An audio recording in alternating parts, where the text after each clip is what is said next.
It gives us capacity of probably 500,000 syringes a year. Hey, John, happy to have you back. You've got an exciting shareholder update going out. But first off, how's your day going? It's going pretty good. It's good to be talking to you and happy to be able to give your contacts a good update here. You've got a shareholder update, so let's talk about that. What are you giving people an update about, John?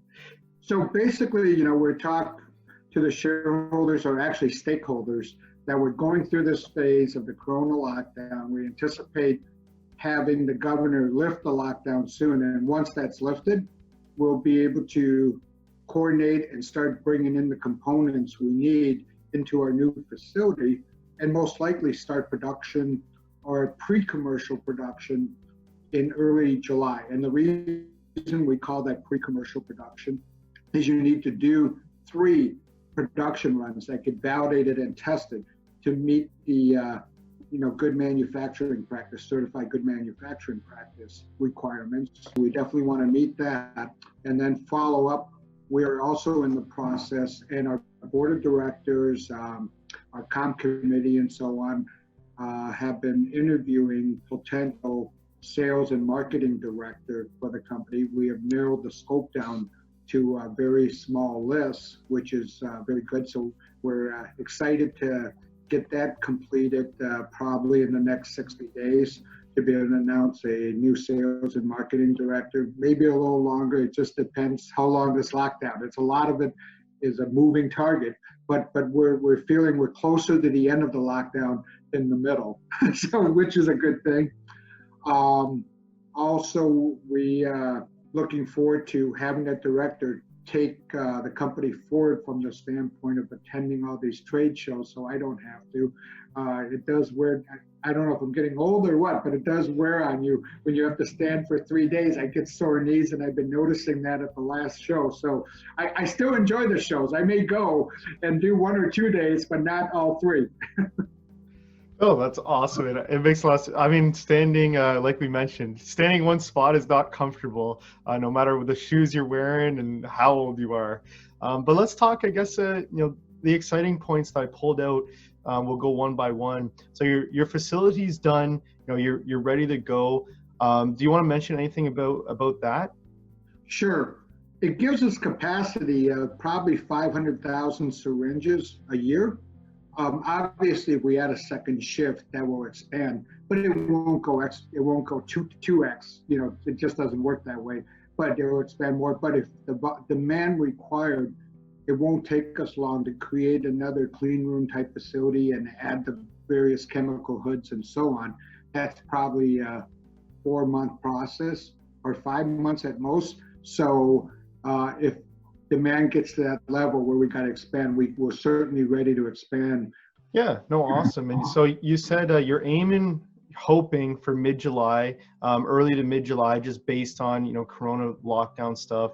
I think that's fantastic. So right now, the process is you're getting components, you're getting staff ready for really the end of lockdown. Yeah, correct. I mean, obviously, cash is king in this market, conservation of cash. So we're not going to order something and pay, because you generally have to pay like half up front and then the balance on delivery.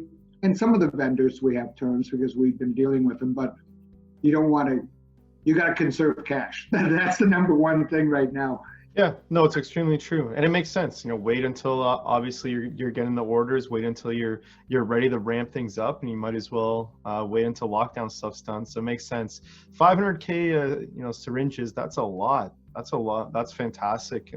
Maybe show some good potential growth figures that you guys have as goals. Kind of talking about this marketing director that you guys are nailing down. I think that's fantastic that you guys are showing a very big leap forward happening in the marketing and the sales. You guys are doubling down and hiring some help there to really get the word out there.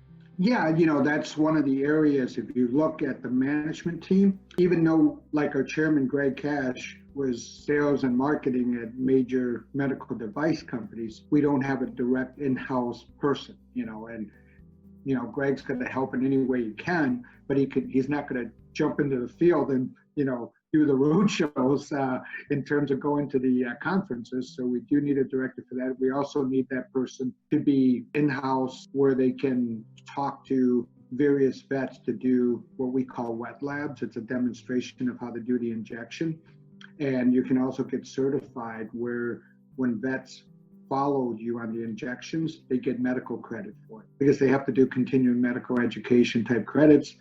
And our injection, which will fit into the intra-articular injection, IA type injection, they should be able to get credit for that. And that will allow us to really demonstrate the success or how to use the product and the ultimate success of Cush in providing relief for osteoarthritis for dogs and horses. That's interesting, playing on the continuing education, side of it for vets. So cool. I think a big part of it is obviously, kind of teaching these vets and teaching even potential consumers that you're out there and how it works. Yeah, as you know, anytime you're introducing a disruptive product, there's a lag in the adoption because just like human side of the market, it takes time for the human doctors to start using new procedures, even though the medical data may say it's significantly better. Unless it's a life-saving type situation, because this is kind of like an elective surgery or an elective procedure on the injection. Because right now, the gold standard treatment is just taking an NSAID, which has a lot of side effects in treating the osteoarthritis. So that part of it is good from the standpoint we have to do the education, but not only to the vets, but to the consumers, because the consumers don't really know about a disruptive product. It's up to the vets to relay it. But with social media, we're able to address that in a much easier than it has been in the past. I mean, interesting. Maybe we just go into, about the marketing director themselves. What were you looking for? I know you have it nailed down to a couple people, but when you initially were going out, what were you looking for in a marketing director? What was the goal? What do you want them to do? I know go to road shows was one part, but I'm sure you were looking at a lot of other things. Oh yeah, way more than that. I mean, I can hire any salesperson to do that. No, we were looking for somebody with very good experience in launching products within the veterinary space. Because that would run into the same type of potential objections. We believe in that mistakes have been made by everybody in the past. We don't want to make the same mistakes if we can learn from previous history. I don't know if I should give you this example of another company that I was with, but basically, company was launching a product. They spent $700 million, through testing and everything else, launched the product, and this other company hired the whole team away that just launched the product, and they got their experience and they were able to do the same thing for 30 million that the other company spent 780 because these people just went through the process, knew all the objections, knew all the problems, and then this other company hired the whole team away and decided to do something very similar, but actually made improvements on the company that spent $780 million. So I learned from that. I said, well, let's get the people that have done it so we don't make the same mistakes and shorten the time to market. So interesting. Yeah, looking for someone with past experience. I think launching a product in the veterinary field, that's got to be rare, I would imagine. How do you even find these people? Are they recommended? Are you reaching out? I'm just curious. Actually, there's a lot of veterinary products that get launched. The key is to narrow it down that is, that we may see something that's disruptive or something that's similar. So they exist.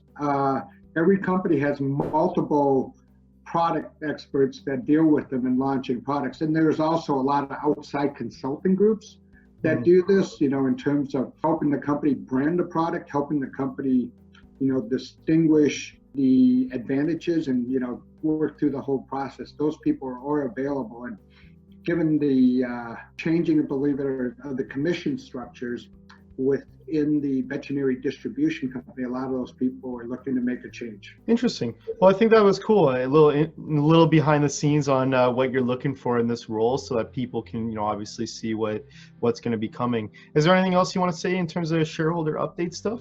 No, I think, they can go to our website or just look under our stock symbol. The news release or the shareholder update will be on the tape. They'll be able to read a little more in detail. And then, of course, they can always message me or contact me if they have follow-up questions.